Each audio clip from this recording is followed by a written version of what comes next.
CCTV dekat tempat kita punya office tu, dekat Hijana punya office, dia akan ikut motion tau. So Aisyah berdiri depan CCTV tu sebab kita macam nak betul confirm ke betul-betul memang staff bagi tahu ada benda ni dekat office. So Aisyah cuba berdiri depan CCTV tu, and CCTV tu memang direct pandang Aisyah. Tiba-tiba CCTV tu dia pusing ke tempat lain, maksudnya dia nampak motion yang bergerak dekat dalam tempat lain juga. Day by day kita nampak benda jadi lebih teruk lah, especially bila salah seorang staff Aisyah terjumpa ada duit shilling dekat depan butik and ada bau bangkai. At first, dulu waktu kita launching kita punya butik tu, memang ramai orang datang, and day by day macam kita sendiri yang tengok macam kenapa tak ramai orang datang. Kita pun pelik macam kenapa tak ramai orang datang padahal kita buat sale Sabtu Ahad, kita buat promotion. Macam selalu kalau sale mesti ramai, tapi kita buat sale promotion tak ramai orang. Lepas tu kita pun husnuzan lah, macam mungkin memang orang tak beli baju kot. And barulah dapat tahu yang staff kata dia jumpa duit shilling dengan ada bau bangkai dekat butik, ada bau bangkai dekat operation punya team. And bila Aisyah viralkan, masukkan dalam IG story, rupanya ramai orang yang DM kata tak nampak pun butik tu. Diorang pergi je tutup, diorang pergi gelap. Ada seorang model kita orang tu datang, dia nak cari tempat untuk photoshoot kan, and dia kata dia nampak butik kita orang tu macam kosong lagi, maksudnya tak operate lagi, tak ada baju lagi, tak ada apa. Dekat situlah baru kita orang rasa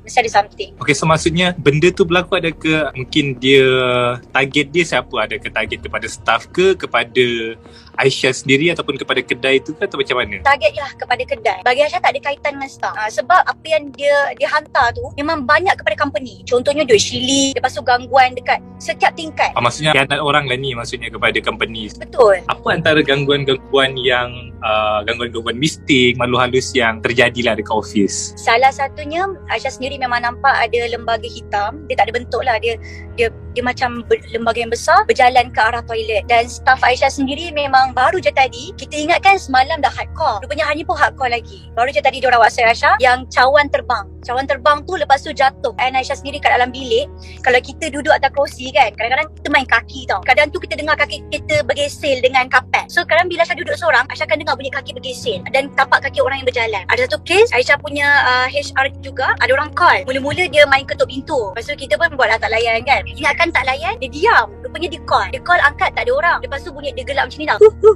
dekat telinga staff Aisyah tu. Scary sangat. Dan dekat butik, ya Allah, yang ni Aisyah sendiri alami lah. Dekat butik, dia main hanger. Tak ada customer tau. Tak ada customer tapi dia main hanger macam orang angkat hanger. Macam tu. Baru malam ni tau, ada ustaz nak datang, tapi ustaz tu tak boleh datang. So dia buat zoom call lah dengan kita orang semua dengan staff. Jadi semua staff ni nak berkumpul, nak ambil phone. Dan salah seorang staff kita orang ni, handphone dia tertinggal dekat tingkat bawah. Dia nak pergi ambil, dia tengok handphone dia tak ada. Lepas tu mencarilah merata kan mana handphone dia. Punya bila call, tahu tak dekat mana? Tersorok dekat bawah lift. Kita kalau handphone kita jatuh, handphone kita kan metal kan, kalau jatuh kita dengar handphone kita jatuh. Ni dia tak dengar apa-apa bunyi pun, and bila dia call, rupanya handphone dia tu dekat bawah lift. Maksudnya kalau kita nak ambil phone tu, kena panggil orang maintenance untuk angkat lift tu, baru kita boleh turun bawah ambil. Berapa lama kejadian ni berlaku menghantui di company Aisyah? Dekat company Hijana, anggaran masa lebih kurang dah seminggu jadi. Sebab Aisyah ni Aisyah ni ada niat nak bawa pergi berubat. Mungkin benda tu tahu kita ni nak berubat, so lagi dia tahu kita nak berubat, lagi dia kacau.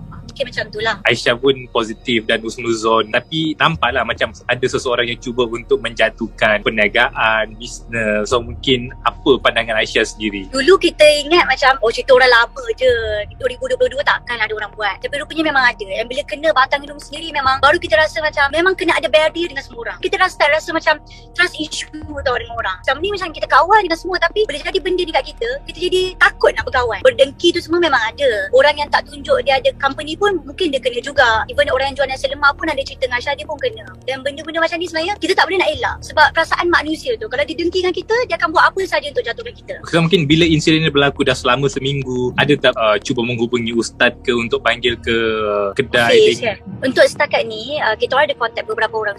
So kebanyakan ustaz, memang diorang sekarang ada yang dekat Kelantan. Contoh seorang ustaz ni yang dia selalu ubat artis kan, memang dia dekat Kelantan, lepas tu ada yang kat Johor. So kita orang kena tunggu. So bila kena tunggu tu, di samping kena tunggu, itulah benda tu makin kacau. So insyaAllah dalam masa terdekat akan ada ustaz yang akan datang lah. Sepatutnya kita orang akan pergi ke Kelantan hari Khamis ni untuk berubat. Di samping nak menunggu hari Khamis tu, rupanya makin banyak benda yang jadi. So terpaksa kita orang call ustaz tu akan datang daripada Perak. Mungkin kalau Aisyah sendiri ada gangguan, mungkin ikut sampai ke rumah ke ataupun macam mana? Memang memang dia ikut sampai ke rumah. Macam Aisyah sendiri ada anak baby kan. So anak tu kita letak dengan family. Benda tu dia macam ni tau. Dekat rumah Aisyah ada satu bilik. Ada satu bilik yang kita orang jarang guna. So bilik tu dia akan selalu main buka pintu macam sampai kita orang tutup lah bilik tu. Macam kau nak buat apa kau buat lah dekat dalam tu. Kita orang tutup bilik tu.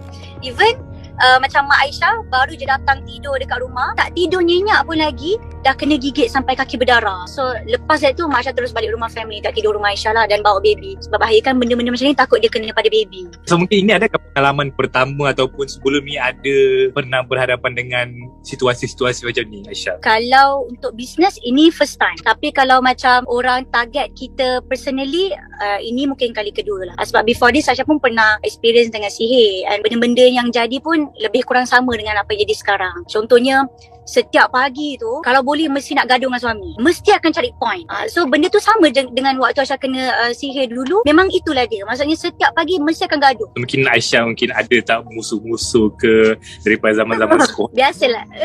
Kita biasalah kan, mesti ada kawan yang kita kawan, mesti ada kawan yang mungkin kita buat hal sendiri kan. Tapi kalau dalam bab-bab sihir ni macam kita tak boleh tuduh siapa-siapa tau. Sebab kebiasaan macam dulu waktu Aisyah kena sihir, memang ustaz ada pesan, jin ni kadang-kadang dia nak memporak-perandakan manusia. So dalam kita punya fikiran kita macam, oh mungkin dia kot sihir aku. Jin tu akan buat macam, betul lah dia sihir kau. Tapi rupanya dia tak sihir pun, sebab dia nak buat kita ni bergaduh. Okay.